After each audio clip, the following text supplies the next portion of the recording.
Hello दोस्तों, अगर आपको एक ऐसे त्रिभुज की क्षेत्रफल निकालनी हो जिसकी तीनों भुजाएं अलग अलग साइज की हो यानी अलग अलग माप की हो। जैसे इस त्रिभुज में ध्यान दीजिए, यहाँ सबसे बड़ी भुजा की लंबाई 19 सेंटीमीटर है, दूसरी सबसे बड़ी भुजा 13 सेंटीमीटर और सबसे छोटी भुजा 8 सेंटीमीटर, यानी तीनों भुजाओं की माप अलग अलग है। तो ऐसे त्रिभुज का क्षेत्रफल कैसे निकालते हैं? तो अगर आप नहीं जानते हैं और सीखना चाहते हैं तो इस वीडियो को पूरे अंत तक देखिए और ध्यान से देखिए। तो चलिए हम बताते हैं। तो क्षेत्रफल निकालने से पहले यह जानना जरूरी है कि यह किस प्रकार का त्रिभुज है।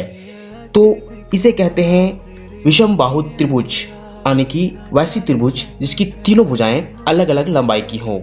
तो चलिए अब हम लोग इस विषम बाहु त्रिभुज की क्षेत्रफल निकालना सीखते हैं। तो सबसे पहले हम लोग विषम बाहु त्रिभुज का क्षेत्रफल निकालने का फार्मूला को लिखेंगे, यानी कि सूत्र को लिखेंगे। तो इस फार्मूले को लिखते कैसे हैं, यानी सूत्र को कैसे लिखते हैं, देखिए सबसे पहले एक बड़ा सा रूट का साइन देंगे हम लोग, यानी कि वर्गमूल का साइन देंगे इस प्रकार से।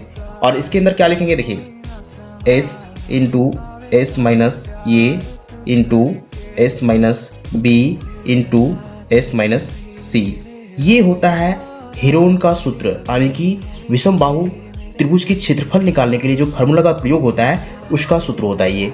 अब हमें ये पता करना है कि इस फार्मूले में जो यूज किया गया है ए बी सी और एस, इसका क्या मतलब होता है। तो सबसे पहले हम लोग ए बी और सी का मतलब समझेंगे।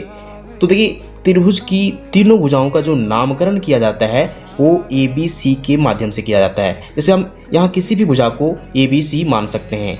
मान लेते हैं हम लोग इस 13 सेंटीमीटर को ए और इस 8 सेंटीमीटर को बी और इस बचे हुए 19 सेंटीमीटर को सी। तो अब हम लोग समझेंगे कि यहाँ जो S है इसका क्या मतलब होता है। तो S का मतलब होता है सेमी पैरामीटर्स और इसका हिंदी होता है अर्ध परिमाप, यानी कि आधा परिमाप।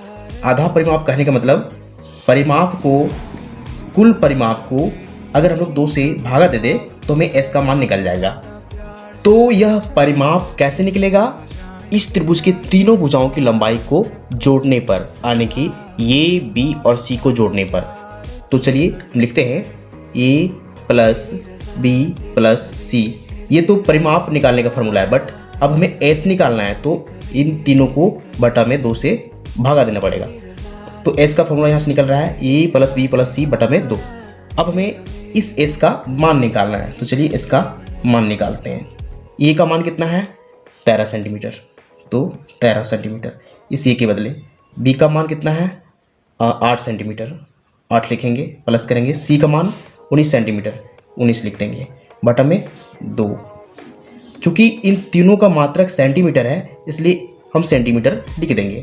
अब इन तीनों को जोड़ के 2 से भागा देना है, तो तीनों को जोड़ने पर हमें क्या मिलेगा, हमें मिलेगा 40, बटा में हम लिखेंगे 2 सेंटीमीटर। 2 से अगर 40 को हम भाग देंगे तो हमें मिलेगा 20, यानी कि यहाँ से एस का जो मान आ रहा है वो 20 सेंटीमीटर आ रहा है। तो यहाँ से हमें एस का मान मिल चुका है और यहाँ देखिए ए बी सी का मान भी हमें पता चल गया है, ए बी और सी। तो इन चारों का मान इस फार्मूले में हम लोग बैठा देंगे और त्रिभुज का क्षेत्रफल निकाल लेंगे। तो हम क्या करेंगे, हम लिखेंगे त्रिभुज का क्षेत्रफल बराबर, और जैसे यहाँ रूट का साइन दिए थे बड़ा सा, सेम यहाँ रूट का साइन एक बड़ा सा दे देना है ताकि इसके अंदर सभी का मान आसानी से आ जाए। अब इन चारों का मान यहाँ हम बैठा देंगे। तो देखिए यहाँ फार्मूला में लिखा गया है s into s minus a s minus b s minus c. तो सबसे पहले यहाँ s का मान लिखना है, s का मान 20 है तो 20 लिख लेते हैं। अब अगला है s माइनस ए, इंटू में करेंगे 20 माइनस a का मान जो है 13, उसे माइनस में 13 लिख देंगे। फिर करना है s माइनस बी, यानी कि 20 में से घटाना है हमें b का मान 8। अब अगला है s माइनस सी, तो s में यानी कि 20 में से घटाएंगे हम लोग c का मान 19, तो ये हो चुका है।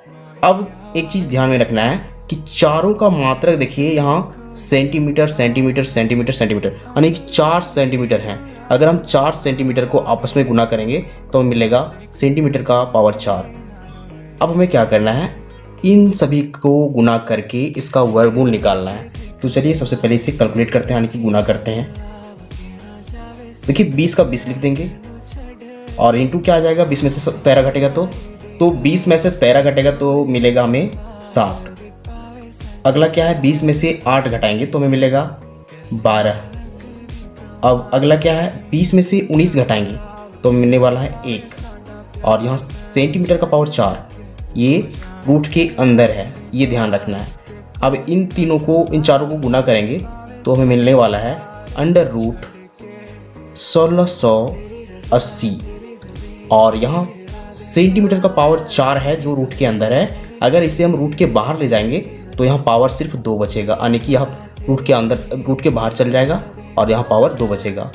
तो अब हमें 1680 का वर्गमूल निकालना है। तो इसका जो वर्गमूल आएगा वो आएगा 40.98। यह लगभग बराबर है 41 के, क्योंकि यह 0.98 है तो लगभग 41 के बराबर है। और इसके साथ जो मात्रक आएगा यानी कि यूनिट आएगा वो सेंटीमीटर स्क्वायर आएगा, सेंटीमीटर का स्क्वायर। तो यहाँ से हमें त्रिभुज का क्षेत्रफल जो निकल रहा है वो 41 सेंटीमीटर स्क्वायर, आप तो कह सकते हैं 40.98 सेंटीमीटर स्क्वायर। तो ये तरीका होता है त्रिभुज का क्षेत्रफल निकालने का। तो उम्मीद करते हैं आपको सारा मेथड समझ में आ चुका होगा। तो अगर आपको वीडियो पसंद आता है वीडियो को लाइक कीजिए एंड चैनल को सब्सक्राइब जरूर कीजिए। Thank you.